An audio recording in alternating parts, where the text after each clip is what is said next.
Haram hukumnya jika kita ikut meramaikan malam tahun baru Masehi, sedangkan malam tahun baru Islam saja tidak ada, apalagi malam tahun baru Masehi, gitu kan? Coba ikhwah, ada yang punya riwayat satu aja, Nabi SAW pernah merayakan malam tahun baru 1 Muharram. Tidak pernah satu kali pun Nabi SAW merayakan tahun baru Islam 1 Muharram, tidak pernah ada malam lebarannya dan seterusnya. Semoga Allah berikan hidayah. Banyak orang Islam ini saya tidak mengerti kenapa mereka terlalu berani malam tahun Masehi mereka adakan acara tablik akbar lah, ceramah lah, zikir akbar lah dan seterusnya. Kenapa ikhwah? Gitu kan? Kenapa harus diadakan acara seperti ini? Dan orang akan menangkap itu adalah acara tahun baru Masehi. Kalau Anda bilang untuk mengalihkan umat Islam, bukan dengan cara kita membuat acara ritual, nanti akhirnya menjadi rutin setiap tahun, gitu kan? Berikan nasihat, sampaikan kepada MUI keluarkan fatwa tidak boleh, jadi umat Islam tidak terus-menerus jadi PR setiap tahun. Kalau kita biarkan akhirnya tiap tahun terus jadi masalah nih, gitu kan? Jadi masalah. Emang umat Islam yang coba merayakan malam tahun baru itu orang yang memang belum paham masalah agama.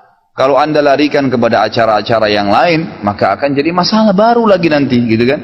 Akhirnya orang anggap, oh orang-orang Nasrani lagi rayakan dengan mabuk-mabuk, kita dengan ceramah. Bahkan ada doa bersama di malam tahun baru. Subhanallah. Malam tahun baru tentang lahirnya Isa alaihissalam tidak ada hubungannya dengan agama kita. Sedangkan hari lahirnya Nabi Muhammad SAW saja tidak pernah sahabat rayakan, tidak pernah Nabi rayakan. Lalu kita mau rayakan hari lahirnya Isa alaihissalam, bagaimana bisa ini, gitu kan? Jadi tahun baru Isa alaihissalam. Bagaimana hukumnya berjualan di momen malam tahun baru? Karena pada saat itu sangat ramai akan calon pembeli. Kalau penjualan itu memang dasarnya sudah di situ, kita punya sebuah tempat tahun baru atau tidak tetap kita jual, silahkan saja, nggak ada masalah, gitu kan? Tapi kalau tidak, maka ini ada rincian. Kalau seandainya tempat itu memang umum saja, artinya kita tidak berhubungan dengan masalah tahun barunya, emang di depan rumah banyak orang yang lagi ngumpul, kita lagi mau jual kopi, ini masih umum. Ulama mengatakan umum, dia cuma mau menjual kepada orang-orang ini, gitu kan? Tapi kalau sekaligus niatnya untuk merayakan, dan itu tidak boleh. Kalau mau saran saya, nggak usah. Tidur, bangun sholat tahajud, minta sama Allah rezeki, berzikir, baca Quran lebih baik. Allahu a'lam, jauh lebih baik. Karena begini loh, setiap orang yang berhubungan dengan seseorang atau sesuatu kegiatan pasti berefek. Kita masuk ke sebuah lokasi, orang-orang itu lagi majelis ilmu seperti ini.